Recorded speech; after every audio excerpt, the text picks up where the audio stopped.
ಪ್ರೀತಿಯ ವಿದ್ಯಾರ್ಥಿಗಳೇ, ಇಂದಿನ ತರಗತಿಗೆ ಸ್ವಾಗತ. ಈಗಾಗಲೇ ಮೊದಲನೇ ಸೆಮಿಸ್ಟರ್ನ ಕನ್ನಡ ಪಠ್ಯವನ್ನ ಓದ್ಕೊಂಡಿದ್ದೀರಾ. ಈಗ ಎರಡನೇ ಸೆಮಿಸ್ಟರ್ನ ಕನ್ನಡ ಪಠ್ಯದ ಪರಿಚಯವನ್ನ ಮಾಡ್ಕೋಬೇಕಿದೆ. ಇದರ ಪರಿವಿಡಿ ಹೀಗಿದೆ: ಕನ್ನಡ ಸಾಹಿತ್ಯ ಮತ್ತು ಪರಿಸರ ಪ್ರಜ್ಞೆ. ಇದಕ್ಕೆ ಸಂಬಂಧಪಟ್ಟಂತೆ ಅಧ್ಯಾಯ ಮೊದಲು ಕನ್ನಡ ಸಾಹಿತ್ಯ ಮತ್ತು ಪರಿಸರ ಪ್ರಜ್ಞೆ. ಈ ಅಧ್ಯಾಯದಲ್ಲಿ ಕನ್ನಡ ಸಾಹಿತ್ಯದಲ್ಲಿ ಪರಿಸರ ಪ್ರಜ್ಞೆ ಹೇಗೆ ಒಡಮೂಡಿದೆ ಅನ್ನೋದನ್ನ ಮೊದಲನೇ ಪಾಠದಲ್ಲಿ ನಾವು ತಿಳಿತಾ ಹೋಗ್ತೇವೆ. ನಂತರ ಬೆಟ್ಟದ ಜೀವ ಅನ್ನುವಂತಹ ಕೃತಿಯಲ್ಲಿ ಶಿವರಾಮ ಕಾರಂತರು ಅಭಿವ್ಯಕ್ತಗೊಳಿಸಿರುವಂತಹ ಪರಿಸರ ಪ್ರಜ್ಞೆಯನ್ನ ನಾವು ತಿಳಿತಾ ಹೋಗ್ತೇವೆ. ನಂತರ ಕರ್ವಾಲೋ, KP ಪೂರ್ಣಚಂದ್ರ ತೇಜಸ್ವಿ ಅವರ ಬಹುಮುಖ್ಯವಾದ ಕೃತಿಯಾದಂತಹ ಕರ್ವಾಲೋ ಕೃತಿಯಲ್ಲಿ ಒಡಮೂಡಿರುವಂತಹ ಪರಿಸರ ಪ್ರಜ್ಞೆಯನ್ನ ನಾವು ಈ ಒಂದು ಮೊದಲನೇ ಅಧ್ಯಾಯದಲ್ಲಿ ತಿಳಿತಾ ಹೋಗ್ತೇವೆ. ನಂತರ ಎರಡನೇ ಅಧ್ಯಾಯ ಕನ್ನಡ ಕವನಗಳು ಮತ್ತು ಪರಿಸರ. ಇದರಲ್ಲಿ ಪ್ರಮುಖವಾಗಿ ಕುವೆಂಪು ಅವರ ಕವಿತೆಗಳಲ್ಲಿ ಪರಿಸರ ಹೇಗೆ ವ್ಯಕ್ತವಾಗಿದೆ, ಪರಿಸರದ ಕಾಳಜಿಯುಳ್ಳಂತಹ, ಪರಿಸರದ ವಿಚಾರಗಳುಳ್ಳಂತಹ ಕೆಲವು ಕವಿತೆಗಳಲ್ಲಿ ಕುವೆಂಪು ಅವರ ಈ ಕೆಲವೊಂದು ಕವನಗಳನ್ನ ನಾವು ಆಯ್ಕೆ ಮಾಡ್ಕೊಂಡಿದ್ದೇವೆ. ನಂತರ ನಿಸಾರ್ ಅಹ್ಮದ್ ಅವರ ಕವಿತೆಗಳಲ್ಲಿ ಪರಿಸರ. ನಂತರ ದರಾ ಬೇಂದ್ರೆ ಅವರ ಕವಿತೆಗಳಲ್ಲಿ ಪರಿಸರ. ಆಧುನಿಕ ಕನ್ನಡ ಸಾಹಿತ್ಯದಲ್ಲಿ, ಆಧುನಿಕ ಕವನ ಸಾಹಿತ್ಯದಲ್ಲಿ ಕೆಲವು ಪ್ರಮುಖ ಕವಿತೆಗಳಲ್ಲಿ ವ್ಯಕ್ತಗೊಂಡಿರುವಂತಹ ಪರಿಸರ ಹೇಗೆ ಅಭಿವ್ಯಕ್ತವಾಗಿದೆ, ಪರಿಸರದ ಕಾಳಜಿ ಹೇಗಿದೆ ಅಥವಾ ಪರಿಸರದ ಚಿತ್ರಣ ಹೇಗಿದೆ ಅನ್ನೋದನ್ನ ಈ ಕವನಗಳ ಮೂಲಕ ನಾವು ತಿಳಿತಾ ಹೋಗ್ತೇವೆ. ಅಧ್ಯಾಯ 3 ಜನಪದ ಸಾಹಿತ್ಯ ಮತ್ತು ಪರಿಸರ. ಜನಪದ ಸಾಹಿತ್ಯಕ್ಕೆ ಸಂಬಂಧಪಟ್ಟಂತೆ ಕೆಲವು ಕವನಗಳಲ್ಲಿ ಅಂದ್ರೆ ಜನಪದ ಗೀತೆಗಳಲ್ಲಿ ವ್ಯಕ್ತವಾಗಿರುವಂತಹ ಪರಿಸರವನ್ನ ಕುರಿತು ಈ ಒಂದು ಅಧ್ಯಾಯದಲ್ಲಿ ನಾವು ತಿಳಿತಾ ಹೋಗ್ತೇವೆ. ಮೊದಲಿಗೆ ಮಾಯದಂತ ಮಳೆ ಬಂತಣ್ಣ ಅನ್ನುವಂತಹ ಹಾಡಿನ ಮೂಲಕ ಪರಿಸರ ಹೇಗೆ ವ್ಯಕ್ತವಾಗಿದೆ ಅನ್ನೋದನ್ನ ನಾವು ತಿಳಿತಾ ಹೋಗ್ತೇವೆ. ನಂತರ ಗೋವಿನ ಹಾಡು ಅನ್ನುವಂತಹ ಕಥನ ಕವನದಲ್ಲಿ, ಜನಪದ ಕಥನ ಕವನದಲ್ಲಿ ವ್ಯಕ್ತವಾಗಿರುವಂತಹ ಪರಿಸರದ ಬಗ್ಗೆ ನಾವಿಲ್ಲಿ ತಿಳಿತಾ ಹೋಗ್ತೇವೆ. ಅಧ್ಯಾಯ 4 ಆಧುನಿಕ ಸಾಹಿತ್ಯ ಮತ್ತು ಪರಿಸರ. ಆಧುನಿಕ ಸಾಹಿತ್ಯದಲ್ಲಿ ಪರಿಸರಕ್ಕೆ ಸಂಬಂಧಪಟ್ಟ ವಿಚಾರಗಳು ಹೇಗೆ ಅಭಿವ್ಯಕ್ತಗೊಂಡಿದ್ದಾವೆ ಅನ್ನೋದನ್ನ 4ನೇ ಅಧ್ಯಾಯದಲ್ಲಿ ನಾವು ತಿಳಿತೀವಿ. ಮೊದಲನೇದಾಗಿ ಕೃಪಾಕರ ಮತ್ತು ಸೇನಾನಿ ಅನ್ನುವಂತಹ ಪ್ರಮುಖರು ರಚನೆ ಮಾಡಿರುವಂತಹ ಜೀವಜಾಲ ಅನ್ನುವಂತಹ ಒಂದು ಕೃತಿಯ ಮೂಲಕ ಅವರ ಒಂದು ಸಾಧನೆ ಏನು, ಅವರ ಸಂಶೋಧನೆ ಏನು, ಪರಿಸರಕ್ಕೆ ಅವರು ನೀಡಿದಂತಹ ಕೊಡುಗೆ ಏನು ಅನ್ನೋದನ್ನ ನಾವು 4.1ರಲ್ಲಿ ತಿಳಿತಾ ಹೋಗ್ತೇವೆ. ನಂತರ ಡಾಕ್ಟರ್ ಪ್ರಕಾಶ ಕಾಡೆ ಅಂತ ಹೇಳಿ ಪರಿಸರ ಕಾವ್ಯ ಅನ್ನುವಂತಹ ಒಂದು ಲೇಖನವನ್ನ ರಚನೆ ಮಾಡಿದ್ದಾರೆ. ಆ ಲೇಖನದ ಮೂಲಕ ಕೆಲವು ಪರಿಸರಕ್ಕೆ ಸಂಬಂಧಪಟ್ಟಂತಹ ಕವನಗಳ ಒಂದು ಚರ್ಚೆಯನ್ನ ಅವರು ಮಾಡ್ತಾ ಹೋಗ್ತಾರೆ. ಅವುಗಳ ಬಗ್ಗೆ ನಾವು ಈ ಒಂದು ಪಾಠದಲ್ಲಿ ತಿಳಿತಾ ಹೋಗ್ತೇವೆ. ಮೊದಲನೇ ಅಧ್ಯಾಯ ಕನ್ನಡ ಸಾಹಿತ್ಯ ಮತ್ತು ಪರಿಸರ ಪ್ರಜ್ಞೆ. ಮಕ್ಕಳೇ, ಗಮನಿಸಿ ಈ ಚಿತ್ರವನ್ನ. ನಾವು ಪ್ರಕೃತಿಯನ್ನ ಕೈ ಹಿಡಿದಾಗ ಪ್ರಕೃತಿ ನಮ್ಮನ್ನ ಹೇಗೆ ಬೆಂಬಲಿಸುತ್ತೆ, ನಮ್ಮನ್ನ ಹೇಗೆ ಕಾಪಾಡುತ್ತೆ ಅನ್ನೋದಕ್ಕೆ ಒಂದು ಉದಾಹರಣೆಯಾಗಿ ನಾನು ಈ ಚಿತ್ರವನ್ನ ನಿಮ್ಗೆ ತೋರಿಸ್ತಾ ಇದ್ದೀನಿ. ಗಮನಿಸಿ, ನಾವು ಪ್ರಕೃತಿಯನ್ನ ಕಾಪಾಡಿದ್ರೆ ಪ್ರಕೃತಿ ನಮ್ಮನ್ನ ಕಾಪಾಡುತ್ತೆ. ಪ್ರೀತಿ ಅನ್ನುವಂಥದ್ದು ನಾವು ಕೊಟ್ಟಾಗ ಅದು ನಮಗೆ ವಾಪಸ್ಸಾಗಿ ಮರಳಿಸುತ್ತೆ ಅನ್ನೋದನ್ನ ನಾವು ಒಂದು ಈ ಚಿತ್ರದ ಮೂಲಕ ತಿಳಿತಾ ಹೋಗ್ಬೋದು. ಯಾಕೆ ಈ ಚಿತ್ರವನ್ನ ಇರಿಸಿದ್ದೀನಿ ಅಂತಂದ್ರೆ, ಸಾಹಿತ್ಯದ ಮೂಲಕ ನಾವು ಕೆಲವೊಂದು ಪರಿಸರಕ್ಕೆ ಸಂಬಂಧಪಟ್ಟಂತ ವಿಚಾರಗಳನ್ನ ಓದ್ಕೊಳ್ಳೋದ್ರಿಂದ ಅವುಗಳನ್ನ ನಾವು ಪಾಲಿಸುವಂತಹ ರೀತಿ ಆಗುತ್ತೆ, ಅವುಗಳನ್ನ ನಮ್ಮ ಜೀವನದಲ್ಲಿ ನಾವು ಅಳವಡಿಸ್ಕೊಳ್ಳುವಂತೆ ಸಾಧ್ಯವಾಗುತ್ತೆ. ಇದರ ಮೂಲಕ ನಾವು ಪರಿಸರವನ್ನ ಉಳಿಸುವಂತಹ ಯೋಚನೆ ಮಾಡ್ಬೋದು, ಪರಿಸರವನ್ನ ಕಾಪಿಡುವಂತಹ ಯೋಚನೆಯನ್ನ ಮಾಡ್ತಾ ಹೋಗ್ಬೋದು. ಅಂದ್ರೆ ಸಾಹಿತ್ಯದಲ್ಲಿ ಒಳಗೊಂಡಿರುವಂತಹ ಪರಿಸರಕ್ಕೆ ಸಂಬಂಧಪಟ್ಟ ವಿಚಾರಗಳು ಯಾವ ರೀತಿ ಇದೆ ಅನ್ನೋದನ್ನ ಈ ಪಾಠದ ಮೂಲಕ ನಾವು ತಿಳಿತಾ ಹೋಗ್ಬೋದು. ಸಾಹಿತ್ಯದಲ್ಲಿ ಒಡಮೂಡಿರುವಂತಹ ಪರಿಸರ ಪ್ರಜ್ಞೆ ಅಂತಂದ್ರೆ ತಿಳುವಳಿಕೆ, ಪರಿಸರದ ತಿಳುವಳಿಕೆ, ಪರಿಸರದ ವಿಚಾರಗಳು, ಪರಿಸರ ಎಷ್ಟು ಮುಖ್ಯ ಆಗುತ್ತೆ ನಾವು ಬದುಕಲಿಕ್ಕೆ ಅನ್ನೋದನ್ನ ನಾವು ಈ ಪಾಠದ ಮೂಲಕ ತಿಳಿತಾ ಹೋಗ್ಬೋದು. ಕನ್ನಡ ಕವಿಗಳು, ಸಾಹಿತಿಗಳು ರಚಿಸಿಕೊಂಡು ಬಂದ ಕವನ ಲೇಖನಗಳಲ್ಲಿ ಬಹು ಹಿಂದಿನಿಂದಲೂ ಪರಿಸರದ ಕುರಿತಾದ ಒಲವು, ಕಾಳಜಿ, ಪ್ರೀತಿ ಇದ್ದುದನ್ನ ಕಾಣುತ್ತೇವೆ. ಕುವೆಂಪುರವರು ಬರೆದ ಮೊದಲ ಕನ್ನಡ ಕವನ ಸಂಕಲನ ಅಮಲನ ಕತೆ. ಚಿಕ್ಕಂದಿನಿಂದಲೇ ಮಲೆನಾಡಿನ ಪರಿಸರದಲ್ಲಿ ಬೆಳೆದ ಕುವೆಂಪುರವರಿಗೆ ಅಪಾರವಾದ ಪರಿಸರ ಪ್ರೇಮ. ಅವರ ಪರಿಸರ ಪ್ರೀತಿಯೇ ಅವರ ಕಾವ್ಯದಲ್ಲಿ ಜೀವಂತವಾಗಿ ಮೇಳೈಸಿದೆ. ಕುವೆಂಪುರವರು ರಚನೆ ಮಾಡಿರುವಂತಹ ಸಾಹಿತ್ಯ ಕೃತಿಗಳು ಪ್ರತಿಯೊಂದರಲ್ಲಿಯೂ ಪರಿಸರದ ಕುರಿತಾದ ವಿಚಾರಗಳನ್ನ, ಪರಿಸರದ ಒಂದು ಪ್ರಭಾವ ಬೀರಿರೋದನ್ನ ನಾವು ನೋಡ್ತಾ ಹೋಗ್ಬೋದು. ಕುವೆಂಪುರವರ ಸೂರ್ಯ ಗೀತೆ ಆನಂದಮಯ ಈ ಹೃದಯ. ಈ ಗೀತೆಯಲ್ಲಿ ಕವಿಗಳು ಈ ಜಗತ್ತಿನ ಎಲ್ಲಾ ಆಗು ಹೋಗುಗಳ ಮೂಲವು ಶಿವನು ಎಂದು ಭಾವಿಸುತ್ತಾರೆ. ಹಸುರಿನಿಂದ ನಳನಳಿಸುವ ಸಹ್ಯಾದ್ರಿಯಂತಹ ಬೆಟ್ಟಗಳು, ಅರಣ್ಯಗಳು, ಬೋರ್ಗರೆವ ಸಾಗರ, ನೀಲಿ ಆಕಾಶ, ದುಮ್ಮಿಕ್ಕುವ ಜಲಧಾರೆ, ಸೋನೆ ಮಳೆ, ಹಕ್ಕಿಗಳ ಚಿಲಿಪಿಲಿ, ಮೋಡಗಳ ಗರ್ಜನೆ, ಹಾಡುವ ಕೋಗಿಲೆಗಳ ಕಂಠಸಿರಿ, ಹೀಗೆ ಪ್ರಕೃತಿಯ ಪ್ರತಿ ಸೌಂದರ್ಯದಲ್ಲೂ ಶಿವನ ಹೃದಯವು ವಿಸ್ತರಿಸಿದೆ ಎಂದು ಕವಿ ಉನ್ಮತ್ತರಾಗಿ ಹಾಡಿದ್ದಾರೆ. ಪ್ರಕೃತಿಯಲ್ಲಿ ಸಾಧಾರಣವಾಗಿ ಸಂಭವಿಸುವ ಸೂರ್ಯೋದಯ ಚಂದ್ರೋದಯವು ದೇವನ ದಯೆ ಎಂದಿದ್ದಾರೆ. ಕುವೆಂಪು ಅವರ ಕಾವ್ಯದಲ್ಲಿ, ಕಾದಂಬರಿಗಳಲ್ಲಿ ಪರಿಸರ, ಪ್ರಕೃತಿ, ನಿಸರ್ಗ ಉದ್ದಕ್ಕೂ ಹರಿದು ಬಂದಿದೆ. ಕುವೆಂಪು ಅವರು ರಚನೆ ಮಾಡುವಂತಹ ಸಾಹಿತ್ಯ, ಉದಾಹರಣೆಯಾಗಿ ಒಂದು ಕಾವ್ಯವನ್ನ ತಗೊಳ್ಳೋದಾದ್ರೆ, ದೇವರು ರುಜು ಮಾಡಿದನು, ರಸವಶನಾಗುತ್ತ ಕವಿ ಅದ ನೋಡಿದನು. ಈ ಒಂದು ಪದ್ಯದಲ್ಲಿ ಪ್ರಕೃತಿಯಲ್ಲಿ ನಡೆಯುವಂತಹ ಚಿತ್ರಣಗಳನ್ನ, ವಿಚಾರಗಳನ್ನ ಹೇಗೆ ದೈವೀಕರಿಸಿದ್ದಾರೆ ಅನ್ನೋದನ್ನ ನಾವು ತಿಳಿಬಹುದು. ದೇವರು ರುಜು ಮಾಡಿದಂತೆ ಹಕ್ಕಿಗಳ ಒಂದು ಚಲನವಲನ ಕಾಣ್ತಾ ಹೋಗುತ್ತೆ. ಅಂದ್ರೆ ಇಲ್ಲಿ ದೈವೀಕರಿಸಿರುವಂತಹ ಪ್ರಕೃತಿಯ ಚಿತ್ರಣವನ್ನ ನಾವು ಗುರುತಿಸ್ತಾ ಹೋಗ್ಬೋದು. ಕವಿ ಅದನ್ನ ಹೇಗೆ ಗಮನಿಸಿದ್ದಾರೆ, ಅದರ ಹೇಗೆ ವರ್ಣನೆ ಮಾಡಿದ್ದಾರೆ ಅನ್ನೋದನ್ನು ಕೂಡ ನಾವಿಲ್ಲಿ ತಿಳಿಬಹುದು. ಕುವೆಂಪುರು ಅವರ ಪರಿಸರ ಪ್ರೇಮವು ಅವರ ಸಾಹಿತ್ಯದಲ್ಲಿ ಕೆಲವು ಕಡೆ ಪ್ರವಾಹದ ಸ್ವರೂಪವನ್ನ ಪಡೆದಿದೆ. ಸಾಹಿತ್ಯದಲ್ಲಿ ಪರಿಸರ ಪ್ರೇಮ ಅಥವಾ ಪರಿಸರದ ವಿಚಾರಗಳು ಹೇಗೆ ವ್ಯಕ್ತವಾಗಿದೆ ಅನ್ನೋದಕ್ಕೆ ಉತ್ತಮ ಉದಾಹರಣೆಯಾಗಿ ನಾವು 2 ಕಾದಂಬರಿಗಳಾದ ಮಲೆಗಳಲ್ಲಿ ಮದುಮಗಳು ಮತ್ತು ಕಾನೂರು ಹೆಗ್ಗಳತಿ ಅನ್ನುವಂಥ 2 ಕೃತಿಗಳನ್ನ ನಾವು ಉದಾಹರಣೆಯಾಗಿ ನೋಡ್ಬೋದು. ಮಲೆಗಳಲ್ಲಿ ಮದುಮಗಳು ಕಾದಂಬರಿಯಲ್ಲಂತೂ ಪ್ರಕೃತಿಯ ಒಂದು ಪಾತ್ರದ ರೀತಿಯಲ್ಲಿ ಮೂಡಿ ಬಂದಿದ್ದು, ಇವೆಲ್ಲವೂ ಕಾದಂಬರಿಕಾರರ ಪ್ರಕೃತಿ ಪ್ರೇಮವನ್ನ ಬಿಂಬಿಸುತ್ತವೆ. ಮಲೆನಾಡಿನ ಒಂದು ಚಿತ್ರಣವಿರುವಂತಹ, ಮಲೆನಾಡಿನ ವಾತಾವರಣವಿರುವಂತಹ ಈ ಕೃತಿಯಲ್ಲಿ, ಮಲೆಗಳಲ್ಲಿ ಮದುಮಗಳು ಅನ್ನುವಂತಹ ಒಂದು ಕಾದಂಬರಿಯಲ್ಲಿ ಒಂದು ಪ್ರಕೃತಿಯ ಮಡಿಲೇ ಆಗಿ ಅದು ಬಿಂಬಿಸಿದೆ ಅಂತೇಳಿ ನಾವಿಲ್ಲಿ ತಿಳಿಬಹುದು. ಇವೆಲ್ಲವೂ ಕಾದಂಬರಿಕಾರರ ಪ್ರಕೃತಿ ಪ್ರೇಮವನ್ನ ನಮಗೆ ತಿಳಿಸ್ತಾ ಹೋಗುತ್ತೆ. ಕುವೆಂಪು ಅವರ 2 ಕಾದಂಬರಿಗಳಲ್ಲಿ ಕಾಡು, ಕಾನನ ದಟ್ಟವಾಗಿ ಚಿತ್ರಣಗೊಂಡಿರೋದನ್ನ ನಾವಿಲ್ಲಿ ನೋಡ್ಬೋದು. PGL ಸ್ವಾಮಿಯವರ ಹಸಿರು ಒಂದು ಪುಸ್ತಕದ ಉದ್ದಕ್ಕೂ ಅವರು ಪ್ರಸ್ತಾಪಿಸಿದ ಮರಗಿಡಗಳು, ಹಣ್ಣು ಹೂವುಗಳನ್ನ ಬೇರೆ ಬೇರೆ ಭಾಷೆಗಳ ಸಾಹಿತ್ಯಗಳಲ್ಲಿ ಕವಿಗಳು ಹೇಗೆ ವರ್ಣಿಸಿದ್ದಾರೆ ಎಂದು ಪ್ರಸ್ತಾಪಿಸಿದ್ದಾರೆ. ಕನ್ನಡದ ಬಹುಮುಖ್ಯವಾದ ಒಂದು ಪರಿಸರದ ಕಾಳಜಿಯನ್ನ ಉಳ್ಳಂತಹ, ಪರಿಸರದ ವಿಚಾರಗಳನ್ನ ಉಳ್ಳಂತಹ ಪ್ರಮುಖ ಕೃತಿ ಹಸಿರುವನ್ನು. ಈ ಕೃತಿಗೆ ಕೇಂದ್ರ ಸಾಹಿತ್ಯ ಅಕಾಡೆಮಿ ಪ್ರಶಸ್ತಿ ಕೂಡ ಲಭಿಸಿದೆ. ಸಸ್ಯಶಾಸ್ತ್ರ ವಿದ್ಯಾರ್ಥಿಗಳ ಅಧ್ಯಯನದ ಭಾಗವನ್ನೇ ಆ ಪುಸ್ತಕ ರಚನೆಯ ಕಥನ ಕ್ರಮವಾಗಿ ಕೈಗೆತ್ತಿಕೊಂಡಿರುವ PGL ಸ್ವಾಮಿಯವರು ಕೃತಿಯ ಉದ್ದಕ್ಕೂ 100 ಸಸ್ಯಗಳ ಪರಿಚಯವನ್ನ ಮಾಡಿಸ್ತಾರೆ. ಸಸ್ಯಗಳ ಪರಿಚಯದೊಂದಿಗೆ, ಪ್ರಕೃತಿಯ ಪರಿಚಯದೊಂದಿಗೆ ಪ್ರಕೃತಿ ಮೇಲಿರುವಂತಹ ಕಾಳಜಿಯನ್ನ ಕೂಡ ನಾವಲ್ಲಿ ನೋಡ್ಬೋದು.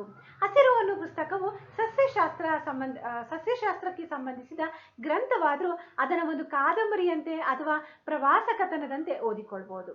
ಎಲ್ಲೂ ಬೋರ್ ತರಿಸದೆ ವಿಜ್ಞಾನ ಸಂಬಂಧದ ವಿಷಯವನ್ನ ಆಕರ್ಷಕವಾಗಿ ಪ್ರಸ್ತುತಪಡಿಸಬಹುದು ಎಂಬುದಕ್ಕೆ ಅವರು ರಚಿಸಿರುವಂತಹ ಹಸಿರುವನ್ನು ಅನ್ನುವಂಥ ಒಂದು ಉತ್ತಮ ಕೃತಿಯನ್ನ ನಾವು ಉದಾಹರಣೆಯಾಗಿ ತಗೋಬಹುದು. ಆ ಪುಸ್ತಕದಲ್ಲಿರುವ 100 ಸಸ್ಯಗಳ ರೇಖಾಚಿತ್ರಗಳನ್ನ PGL ಸ್ವಾಮಿಯವರೇ ಚಿತ್ರಿಸಿರೋದು ಮತ್ತೊಂದು ವಿಶೇಷವಾಗಿದೆ. ಕನ್ನಡದಲ್ಲಿ ಪರಿಸರದ ಕುರಿತು ಇದಷ್ಟೊಂದು ಆಕರ್ಷಕ ಶೈಲಿಯಲ್ಲಿ ಕೃತಿ ರಚಿಸಿದವರಲ್ಲಿ PGL ಸ್ವಾಮಿಯವರು ಪ್ರಥಮರು ಮತ್ತು ಪ್ರಮುಖರು ಅಂತ ಹೇಳಿ ನಾವಿಲ್ಲಿ ಭಾವಿಸಬಹುದು. ಇನ್ನ ತೇಜಸ್ವಿ ಬಹುದೊಡ್ಡ ಪರಿಸರ ತಜ್ಞರು, ಸಾಹಿತ್ಯ ಆರಾಧಕರು, ಪರಿಸರವನ್ನ ಸೂಕ್ಷ್ಮವಾಗಿ ಗಮನಿಸಿ ಪರಿಸರದ ವ್ಯಾಪಾರಗಳನ್ನ ಲೇಖನಗಳಲ್ಲಿ ಹಿಡಿದಿಟ್ಟ ಉತ್ತಮ ಸಾಹಿತಿ. ಪ್ರಕೃತಿಯಲ್ಲಿ ನಡೆಯುವಂತ ಪ್ರತಿಯೊಂದು ಚಿತ್ರಣವನ್ನ, ಪ್ರತಿಯೊಂದು ಜೀವಿಗಳ ಒಂದು ಜೀವನ ವಿಚಾರಗಳನ್ನ ಅವರು ಸಾಹಿತ್ಯ ಕೃತಿಗಳ ಮೂಲಕ ಅಭಿವ್ಯಕ್ತಿಸ್ತಾ ಹೋಗ್ತಾರೆ. ಪ್ರಕೃತಿ ಮತ್ತು ಪ್ರಾಣಿಗಳು ತೇಜಸ್ವಿ ಅವರಿಗೆ ಇಂದ್ರಿಯಗಳಾಗಿದ್ವು.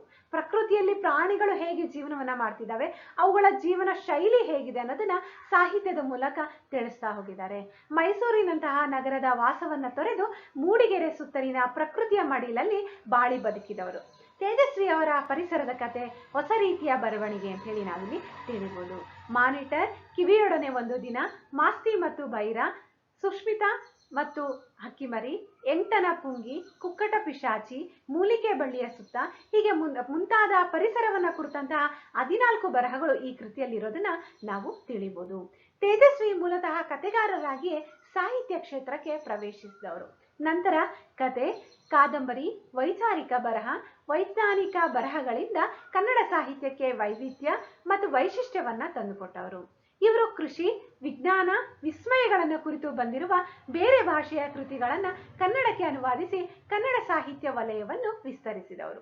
ಇವರ ಸಾಹಿತ್ಯದ ಕೇಂದ್ರ ಪ್ರಜ್ಞೆ ಪರಿಸರ. ಅಂದ್ರೆ ಒಟ್ಟಾರೆ ಇವರ ಸಾಹಿತ್ಯ ಕೃತಿಗಳಲ್ಲಿ ಕುವೆಂಪು ಆಗಿರ್ಲಿ, ತೇಜಸ್ವಿ ಆಗಿರ್ಲಿ, ಇವರುಗಳ ಸಾಹಿತ್ಯ ಕೃತಿಯಲ್ಲಿ ಪ್ರಮುಖವಾಗಿ ಪರಿಸರದ ಪ್ರಭಾವ ಬೀರಿದೆ ಅನ್ನೋದನ್ನ ನಾವು ತಿಳಿಬಹುದು. ಪರಿಸರ ಎಂದಾಗ ಮರ, ಗಿಡ, ಬೆಟ್ಟ, ಗುಡ್ಡ, ಪ್ರಾಣಿ, ಪಕ್ಷಿ ಮಾತ್ರವಲ್ಲ, ಅದರೊಟ್ಟಿಗೆ ಇರುವ ಅಖಂಡ ಜಗತ್ತು, ಅದರೊಳಗಿನ ಮನುಷ್ಯ, ಅವನ ಆಲೋಚನಾ ಕ್ರಮಗಳನ್ನ ಕುರಿತು ಕೃತಿ ಮಾತನಾಡುತ್ತೆ. ತೇಜಸ್ವಿ ಅವರ ಪರಿಸರ ಲೋಕದ ರಂಜನೀಯ ಮೋಜಿನ ಪ್ರಸಂಗಗಳನ್ನ ಒಂದು ರಂಗಕೃತಿಯಾಗಿ ರಂಗದಲ್ಲಿ ಮೂಡಿದೆ. ತೇಜಸ್ವಿ ಯಮಳ ಪ್ರಶ್ನೆ ಎಂಬ ಏಕೈಕ ನಾಟಕವನ್ನ ಪ್ರಕಟಿಸಿದ್ರೂ ಅವರ ಮಿಕ್ಕ ಬರಹಗಳೆಲ್ಲವೂ ನಾಟಕೀಯ ಗುಣ ಹೊಂದಿರುವುದು ವಿಶೇಷವಾಗಿದೆ. ಹೀಗೆ ಪರಿಸರವನ್ನ ತನ್ನೊಳಗೆ ಆಹ್ವಾನಿಸಿಕೊಂಡು ಬರೆದ ಲೇಖಕ ಕನ್ನಡದಲ್ಲಿ ತೇಜಸ್ವಿ ಅವರನ್ನ ಬಿಟ್ರೆ ಬೇರೊಬ್ರಿಲ್ಲ ಅನ್ನೋದು ಮುಖ್ಯವಾದ ವಿಚಾರ. ತೇಜಸ್ವಿ ಮತ್ತು ಶಿವರಾಮ ಕಾರಂತ ಈ ಇಬ್ಬರು ಬರಹಗಾರರು ಪರಿಸರವನ್ನು ವಿಜ್ಞಾನವಾಗಿ ಮತ್ತು ಮಾನವ ಸಂಕುಲದ ಅಗತ್ಯವಾಗಿ ನೋಡಿದ್ದರಿಂದಲೇ ಕರ್ವಾಲೋ, ಚಿದಂಬರ ರಹಸ್ಯ, ಮಾಯಾಲೋಕ, ಚಿಗುರಿದ ಕನಸು ಇತ್ಯಾದಿ ಮಹತ್ವದ ಕೃತಿಗಳು ರಚನೆಯಾದವು. ತೇಜಸ್ವಿ ಕಾಡಿನೊಳಗಿನ ಬಗೆ ಬಗೆಯ ಸಸ್ಯ, ಕೀಟಗಳ ಕುರಿತು ಬರೆದರು. ಕಾಡಿನೊಂದಿಗೆ ನಿರಂತರ ಒಡನಾಟವಿಟ್ಟುಕೊಂಡು ಬದುಕುತ್ತಿದ್ದ ಮಂದಣ್ಣ, ಚೀಂಕ್ರ, ಅಣ್ಣಪ್ಪಣ್ಣ, ಪ್ಯಾರ, ಕರಾಟೆ ಮಂಜನಂತವರು ಅವರ ಕತೆ, ಕಾದಂಬರಿಗಳ ನಾಯಕರಾದರು. ಅಂದ್ರೆ ಪ್ರಮುಖವಾಗಿ ತೇಜಸ್ವಿಯವರ ಕೃತಿ ಕಾದಂಬರಿಗಳಲ್ಲಿ ಪ್ರಮುಖ ಪಾತ್ರಗಳಾಗಿ ಚಿಂಕ್ರ, ಮಂದಣ್ಣ ಇವರು ಕಾಡಿನೊಂದಿಗೆ ಹೊಂದಿದ್ದಂತಹ ನಿರಂತರವಾದ ಒಡನಾಟ, ಸಂಬಂಧವನ್ನ ಇಟ್ಕೊಂಡು ಅವ್ರು ಹೇಗ್ ಬದುಕ್ತಿದ್ರು ಅನ್ನೋದ್ರ ಬಗ್ಗೆ ಇಲ್ಲಿ ತಿಳಿಸ್ತಾ ಹೋಗಿದ್ದಾರೆ. ತೇಜಸ್ವಿ ಅವರ ಕತೆ ಕಾದಂಬರಿಗಳಲ್ಲಿ ಧಾರಾಕಾರ ಮಳೆ, ಕಾಡ್ಗಿಚ್ಚು, ಭೀಕರ ಗಾಳಿ ಮುಖ್ಯ ಪಾತ್ರಗಳಾಗಿ ಬಂದಿವೆ. ಇವರ ಕತೆ ಅಥವಾ ಕಾದಂಬರಿಗಳಲ್ಲಿ ಧಾರಾಕಾರವಾದ ಮಳೆ ಸಂಭವಿಸುವಂಥದ್ದು ಅಥವಾ ಕಾಡ್ಗಿಚ್ಚು ಆಗ್ಲಿಕ್ಕೆ ಕಾರಣ ಏನು, ಯಾಕೆ ಸಂಭವಿಸುತ್ತೆ, ಅದರ ಪರಿಣಾಮ ಏನು, ಭೀಕರವಾದ ಗಾಳಿ ಆಗ್ಲಿಕ್ಕೆ ಕಾರಣವೇನು, ಇವೆಲ್ಲವನ್ನ ಒಟ್ಟಾರೆಯಾಗಿ ನಾವಿಲ್ಲಿ ಚರ್ಚೆ ಮಾಡ್ತಾ ಹೋಗ್ಬೋದು. ಅವರು ಮಾನವ ಸಮಾಜಕ್ಕೆ ಎಚ್ಚರಿಕೆಯನ್ನ ಪರಿಸರದ ಮೂಲಕ ಒದಗಿಸುತ್ತಾರೆ. ಪ್ರಕೃತಿಗೆ ನಾವು ಮಾಡುವಂತಹ ತೊಂದರೆಯಿಂದಾಗಿ ಪ್ರಕೃತಿ ನಮ್ಗೆ ಯಾವ ರೀತಿ ಪ್ರಭಾವವನ್ನು ಬೀರುತ್ತೆ, ಅದರಿಂದ ನಾವು ಯಾವ ರೀತಿ ಎಚ್ಚೆತ್ಕೊಳ್ಬೇಕು ಅನ್ನೋದನ್ನ ತೇಜಸ್ವಿ ಅವರ ಕೃತಿಗಳಲ್ಲಿ ನಾವು ನೋಡ್ತಾ ಹೋಗ್ಬೋದು. ಪರಿಸರದೊಂದಿಗೆ ತೇಜಸ್ವಿ ಅವರದು ನಿರಂತರ ಅನುಸಂಧಾನವಾಗಿದೆ. ಅಂದ್ರೆ ಪರಿಸರದೊಂದಿಗೆ ತೇಜಸ್ವಿಯವರ ಒಡನಾಟ ಅವರ ಕೃತಿಗಳಲ್ಲಿ ಅಭಿವ್ಯಕ್ತವಾಗಿರುವಂತಹ ರೀತಿಯ ಮೂಲಕ ನಾವು ತಿಳಿಬಹುದು.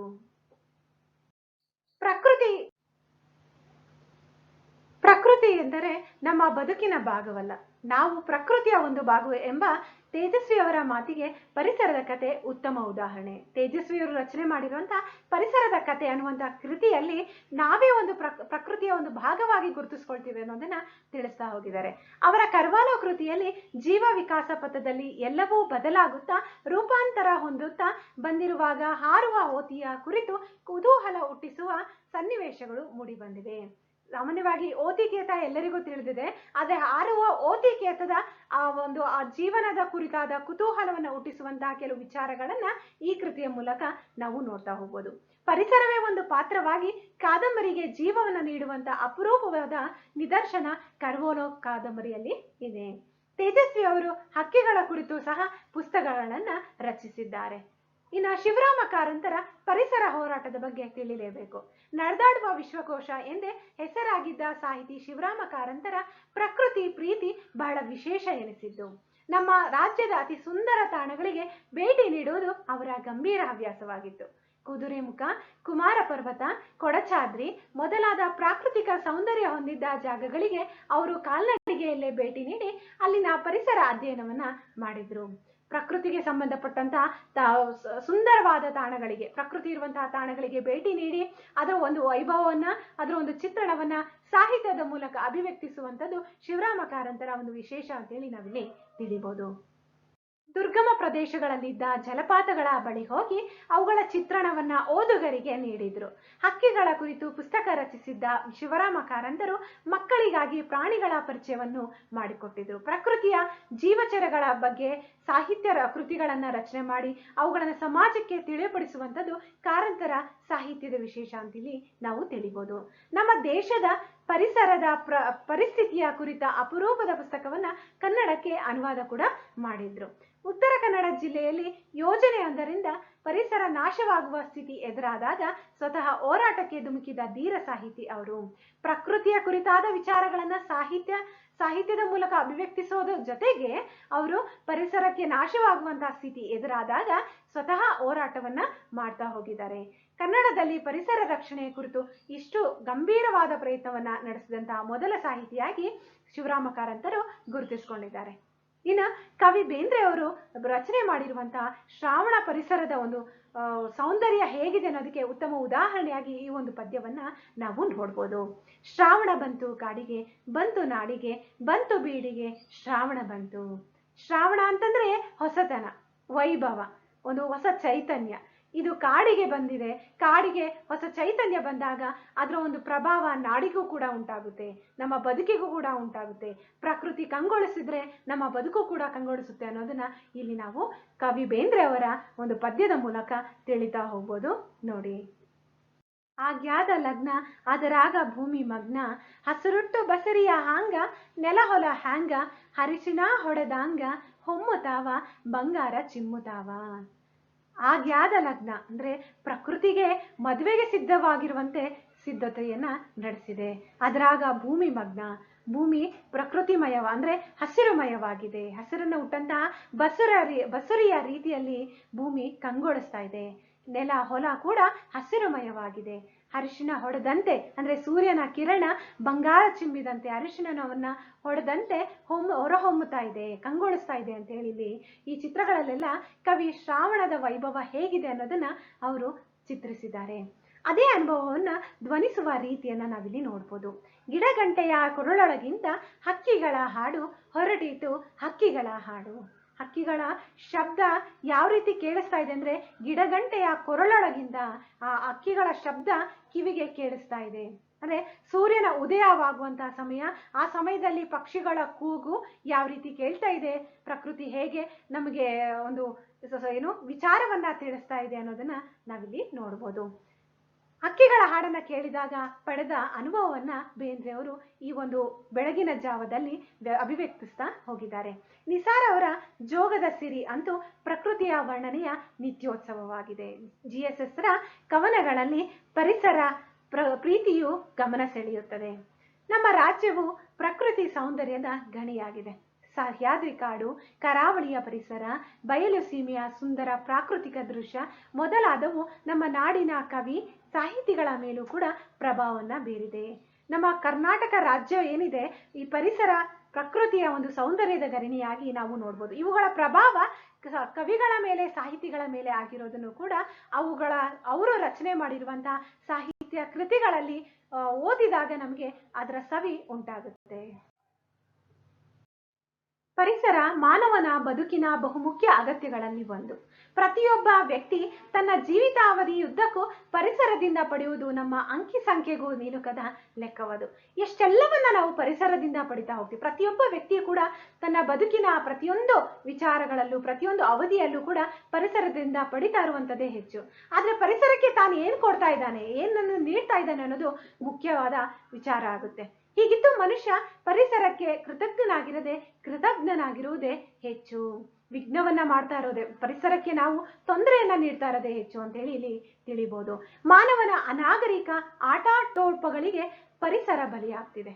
ನಾಗರಿಕ ಜೀವನವನ್ನ ನಡೆಸಲಿಕ್ಕೋಸ್ಕರ ಮನುಷ್ಯ ಪ್ರಕೃತಿಯಿಂದ ಯಥೇಚ್ಛವಾಗಿ ಪಡಿತಾ ಹೋಗ್ತಾ ಇದ್ದಾನೆ. ಆದ್ರೆ ಪರಿಸರಕ್ಕೆ ತೊಂದರೆಯನ್ನ ಉಂಟು ಮಾಡ್ತಾ ಇದ್ದಾನೆ. ನಾಗರಿಕ ಸಮಾಜ ನಿರಂತರವಾಗಿ ಪರಿಸರವನ್ನ ಹಾಳುಗೆಡವುತ್ತಾ ಅದನ್ನ ವಿನಾಶದ ಅಂಚಿಗೆ ತಂದು ನಿಲ್ಲಿಸಿದೆ.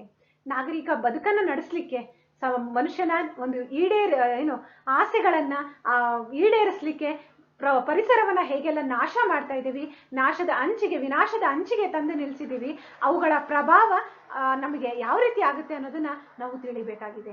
ಇದು ಹೀಗೆ ಮುಂದುವರೆದಲ್ಲಿ ನಾವು ನಮ್ಮ ನಂತರದ ಪೀಳಿಗೆಯನ್ನ ಉಸಿರು ಕಟ್ಟುವ ವಾತಾವರಣದಲ್ಲಿ ಬಿಟ್ಟು ಹೋಗಬೇಕಾದೀತು.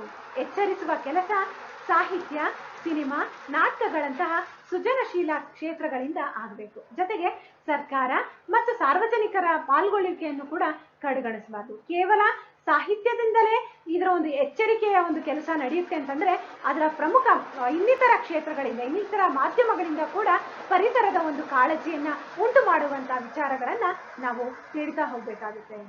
ಜೂನ್ ತಿಂಗಳಂದು ಪರಿಸರ ದಿನವನ್ನ ಆಚರಿಸುವುದು ನಮ್ಮಲ್ಲಿ ಒಂದು ಸಂಪ್ರದಾಯದಂತೆ ಬೆಳೆದು ಬಂದಿದೆ. ಪತ್ರಿಕೆಗಳಲ್ಲಿ, ದೂರದರ್ಶನದ ವಿವಿಧ ವಾಹಿನಿಗಳಲ್ಲಿ ಮತ್ತು ಸಂಘ ಸಂಸ್ಥೆಗಳಲ್ಲಿ ಪರಿಸರ ದಿನಾಚರಣೆಯು ಒಂದು ಪ್ರತಿಷ್ಠೆಯ ವಿಷಯವಾಗುತ್ತಿರುವುದು ಅದೊಂದು ಕಳವಳಕಾರಿ ಸಂಗತಿ. ಅಂದ್ರೆ ಕೇವಲ ಜೂನ್ ತಿಂಗಳಲ್ಲಿ ಮಾತ್ರ ಪರಿಸರಕ್ಕೆ ಸಂಬಂಧಪಟ್ಟಂತೆ ಆ ಒಂದು ಆಚರಣೆಯನ್ನ, ಪರಿಸರದ ಕಾಳಜಿಯನ್ನ, ಜಾಗೃತಿಯನ್ನ ಮೂಡಿಸುವಂತ ವಿಚಾರಗಳನ್ನ ನಡೆಸೋದನ್ನ ನಾವು ನೋಡ್ಬೋದು. ಅದು ಕೇವಲ ಆ ತಿಂಗಳಲ್ಲಿ ನಡೆಸದೆ ಪ್ರತಿಯೊಂದು ದಿನದಲ್ಲಿ ಅದು ಪ್ರತಿಯೊಂದು ದಿನದಲ್ಲೂ ಅಳವಡಿಕೆ ಆಗ್ಬೇಕು ಅನ್ನೋದು ಬಹುಮುಖ್ಯವಾದ ಕಾಳಜಿ ಆಗಿರುತ್ತೆ. ಈ ಪ್ರಯತ್ನದ ಹಿಂದೆ ನಿಜವಾದ ಕಾಳಜಿ ಇದ್ದಲ್ಲಿ ಇವತ್ತು ಪರಿಸರ ಇಷ್ಟೊಂದು ಮಾಲಿನ್ಯಗೊಳ್ತಿರ್ಲಿಲ್ಲ. ಪರಿಸರದ ಕಾಳಜಿ ಅದು ಕೇವಲ ಒಂದು ದಿನದ್ದಾಗಿರಬಾರ್ದು. ಪರಿಸರ ಸಂರಕ್ಷಣೆ ಕುರಿತು ಜನಜಾಗೃತಿ ಮೂಡಿಸುವ ಕೆಲಸ ಒಂದು ದಿನಕ್ಕೆ ಸೀಮಿತವಾಗದೆ ಇಂಥದ್ದೊಂದು ಅನುಸಂಧಾನ ದಿನನಿತ್ಯ ನಡೀಬೇಕು. ಸೃಜನಶೀಲ ಮಾಧ್ಯಮಗಳಾದ ಸಾಹಿತ್ಯ ಮತ್ತು ಸಿನಿಮಾಗಳಿಂದ ಜನರಲ್ಲಿ ಪರಿಸರ ಪ್ರಜ್ಞೆಯನ್ನು ಮೂಡಿಸುವಂತಹ ಕೆಲಸಗಳು ಹೆಚ್ಚಾಗಿ ನಡೀಬೇಕು. ಈ ಸಿನಿಮಾ ಮತ್ತು ಸಾಹಿತ್ಯ ಜನರನ್ನ ಅತಿ ವೇಗವಾಗಿ ಮುಟ್ಟಬಲ್ಲಂತಹ ಪರಿಣಾಮಕಾರಿಯಾದ ಮಾಧ್ಯಮಗಳಂತೇಳಿ ನಾವು ಭಾವಿಸ್ಬೋದು. ನಾವುಗಳೆಲ್ಲ ಪ್ರಯತ್ನಿಸಿದಲ್ಲಿ ನಾಶವಾಗ್ತಾ ಇರುವಂತಹ ಪರಿಸರವನ್ನ ಖಂಡಿತವಾಗಿ ನಾವು ಉಳಿಸ್ಕೊಳ್ಬೋದು. ಸಾಹಿತ್ಯ ಅಂದ್ರೆ ಆಧುನಿಕ ವಿಚಾರಗಳಿಗೆ ಬಂದಾಗ, ಆಧುನಿಕ ಕಾಲಮಾನಕ್ಕೆ ಬಂದಾಗ ಈಗಿನ ಕಾಲದಲ್ಲಿ ಪ್ರಮುಖ ಪರಿಣಾಮಕಾರಿಯಾದ ಕೆಲವು ಮಾಧ್ಯಮಗಳ ಮೂಲಕ ಪರಿಸರಕ್ಕೆ ಸಂಬಂಧಪಟ್ಟಂತಹ ವಿಚಾರಗಳನ್ನ, ಪರಿಸರದ ಕಾಳಜಿಗಳನ್ನ ಅಭಿವ್ಯಕ್ತಿಸೋದ್ರಿಂದ ಅಥವಾ ಅವುಗಳ ಮಾಧ್ಯಮಗಳ ಮೂಲಕ ತಿಳಿಸೋದ್ರಿಂದ ಜನರಲ್ಲಿ ಪರಿಸರದ ಕಾಳಜಿ ಉಂಟಾಗುತ್ತೆ. ಅದೇ ರೀತಿಯಾಗಿ ಸಾಹಿತ್ಯ ಕೃತಿಗಳಲ್ಲೂ ಕೂಡ ಪರಿಸರದ ಕಾಳಜಿ, ಪರಿಸರದ ವಿಚಾರಗಳನ್ನ ಕುರಿತಾದ ಸಾಹಿತ್ಯ ಕೃತಿಗಳನ್ನ ಓದೋದ್ರಿಂದ ಪರಿಸರದ ಒಂದು ಸಂರಕ್ಷಣೆ ಕೂಡ ಹೆಚ್ಚಾಗುತ್ತೆ ಅನ್ನೋದನ್ನ ನಾವು ತಿಳಿಯಬಹುದು. ಇಂದಿನ ತರಗತಿಗೆ ಧನ್ಯವಾದ.